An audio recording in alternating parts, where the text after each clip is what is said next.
Good early morning, everybody. I'm leaving in the dark and I might not be home till dark because I have an idea for a video that I'm sort of excited to try to put together today. I own 8 top-end fly rods. 8 is a ridiculous number. I get that. But they all serve specific purposes and roles given fishing situations, time of year, and so on. I'm going to fish all 8 of these rods today and try to get at least one fish on each one. 3 of them are brand new, so I'm going to play around with some different lines and techniques with those and kind of figure out what I like on them. Anyway, it's going to be a fun day. I'll go over each rod, sort of talk about why I put it together and what I like to use it for. We'll see if there's sort of one rod to rule them all in my lineup, and it should be fun. So here we go, giddy up. Woohoo! Gonna start with a little Euro nymphing. This is Sage ESN, 10.5 foot 3 weight with a Sage ESN reel and a standard Euro nymphing line. I don't Euro nymph a lot, but I enjoy it every so often, and let's see what happens. Well, that didn't take long, about my 3rd cast. Little fish, I might have to keep doing this for a minute. Cool, well cool. Little brown trout, took that little crayfish imitation. Can scratch the Euro nymphing rod off the list. The next rod I'm going to fish is a 10 foot 4 weight Sage X. I have a Sage Arbor XL reel on it, one of my favorite reels of all time. And this one I fish with a Rio single-handed spay line on it so that I can roll cast if I have a lot of junk behind me or if I'm fishing small water. Look at that reel sing. I did find one. Yeah, I had to try a couple spots, but I got a good one there. He's not huge, but he's nice. Fun stuff. And that's nice brown trout on the Sage 4X. Again, I really like this rod on small water when you need to just roll cast because it's long with that line. But same thing on this big river. It's nice that way when you got a lot of brush behind you like I do right now. So cool stuff. Thank you, Mr. Brown Trout. All right, now on to an old favorite of mine. This is a 9 foot 5 weight Sage Igniter. It's a really, really fast rod. I have a Spectrum LT reel on it. And the only thing different with this rod today is that I am trying out an Orvis Pro Taper line, which I've not fished before, but I love this rod for dry dropper fishing. So I got a chubby down there on the end of it. I love it for nymphing. It's just fine with a bobber. It'll throw dries, but where I really, really love this rod is when it's windy, and we get a lot of that here in this home water of mine. So anyway, let's see what she does for us. Well, that didn't take long. Geez, about my 3rd cast. I think I may have found a really good place here. That's fun. Didn't take the chubby, but I better pay attention to what I'm doing here and try to get this fish landed. And there is the Sage Igniter and a cute little rainbow to go with it. Let's move on to the next one. I'll have to go back to my truck to get my other rods and walked a long ways. Oh well, happy problem. All right, well, on to another 5 weight. This one is brand new. It's only been cast in my front yard. This is the Orvis, the newest one. Some people are calling it the 4. This is a 9 foot 5 inch 5 weight. I read a lot about. This is the D series, so it's a little faster. So I put a power tapered line, Orvis tapered line on it. And I'm going to try it with dry droppers. I bought this rod with the idea that it would be a great all-around rod. And so if I get a chance to throw small dries to rising fish, I will have to give this rod a fair shake on it. But let's see what she does out here for me on this good riffle. Well, there we go again, right away. Yeah, this one's not taking line as much. See if I can fight him. Oh, there he went. Woo, there goes that click drag. I thought he felt like he might be okay. All right, well, cool. First fish ever on this rod. Again, didn't take the dry, but, you know, they're eating crayfish like crazy today. I sure do love the sound of a click paw reel with no drag, just palm it. Anyway, not a big brown trout, just a little guy, but fun. And we, this rod and reel is no longer a virgin. Cool. Well, let's try this one. It's another virgin rod. This is a 9 foot Orvis Helios D in a 6-weight. I put on an all-purpose saltwater line to throw streamers with. I bought this rod, the idea that I would try to do some carp fishing with it, but today we'll throw it at some trout. We'll try some little streamers. We'll get a little dual streamer rig on there. Might need to throw an indicator on. We'll just see what it does. I also have a sink tip line for this, so that's part of the goal today, is to get a fish on the sink tip line with this and streamer fish it. Let's see what happens. All right. The 6-weight is no longer a virgin. Not a big fish. Took a minute.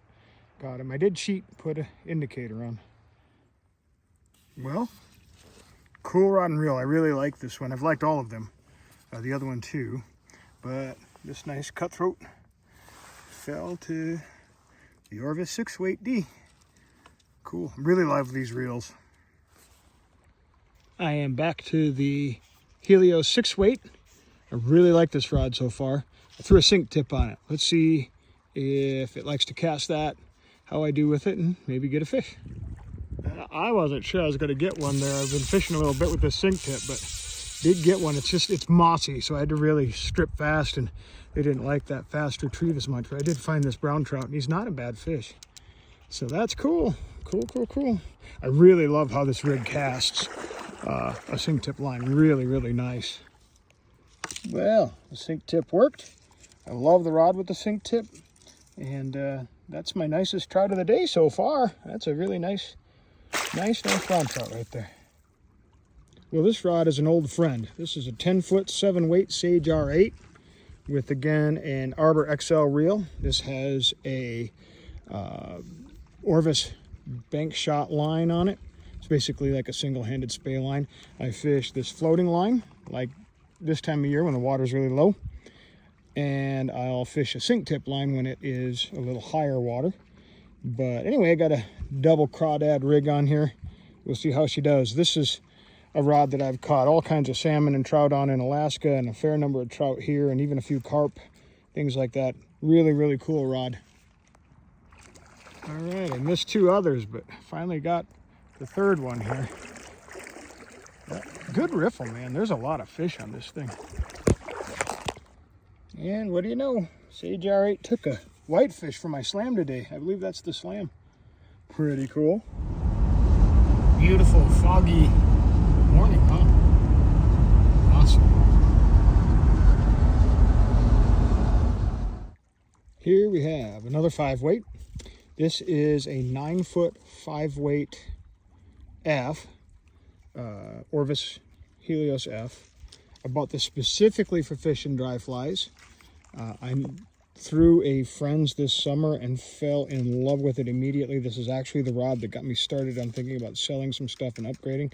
I'm going to fish a couple bionic ants over the riffle here. Don't know. Haven't seen a single fish come up. Don't know if this is going to work. I might have to drop a nymph off, but we'll give her a go. All right. I got a fish in a dry fly right here on the new 5-weight. Just what he was intended for. I didn't think I was going to get anything, but managed to get one on the dry. Pretty cool. Well, there we go. Nice cutthroat on the new Helios 5-weight F. Really cool. Really love this rod. It's an absolute joy to cast. Cool stuff. Yeah, we got another one on dry fly on the new 5-weight. This guy's going crazy. Fun cutthroat there.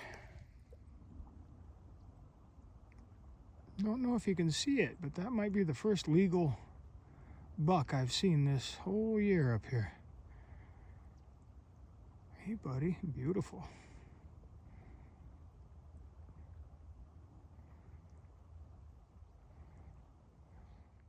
Well, this is the last rod in my lineup. This is my little 4-weight trout LL Sage, 9-foot. I love this rod on small waters. It's got a Orvis Bat and Kill reel, kind of nostalgic, love the sound, and a Trout LL line, a Rio line. Anyway, we'll see what she does. I didn't think I was going to get anything to eat a dry fly last time. Managed to get a couple, so hopefully they'll keep up. Well, it took us a few swings and misses, but finally got one on the 4-weight. I broke off one, missed another one. Finally got this nice brown trout. I think it's a brown. Not certain. Oh, you show yourself what you see on the video. There he is. Yeah. I'm pretty light. It's a number 20 fly, so I better pay careful what I'm doing. Well, that, as they say, is that. That's a fish on every single rod. I'm going to keep going here for a little while. But thank you, Mr. Brown Trout. Yeah, I got another one on the 4-weight. Missed a couple, too. I broke one off. So, a little cutthroat. Cool stuff. So, I went back to 9-foot, 5-inch, 5-weight. I don't feel like I'm dialed in on that and got a nice trout on it right away. I changed the line. And that seems to be helping me cast it a lot better. I just wasn't getting that as dialed in as I was hoping. So, nice fat fish. A little rainbow. Well, that was a fun day and a productive day. I decided to head home before it became dark because, well, there's a pretty good storm coming in and it's starting to hail. In any case, I quit filming because I just wanted to enjoy the river, and I did catch a few more fish here and there. I fished those 3 new Orvis rods a good bit and learned them a little bit more. There's still some sorting out to do on what line that 9-foot, 5-inch, 5-weight wants to throw well, but I think I'll figure that out. It's a neat rod. It's light. Anyway, I had a great time. I hope you enjoyed this little adventure I went on. Thanks for letting me share it with you, and thanks for watching. Be well, everybody.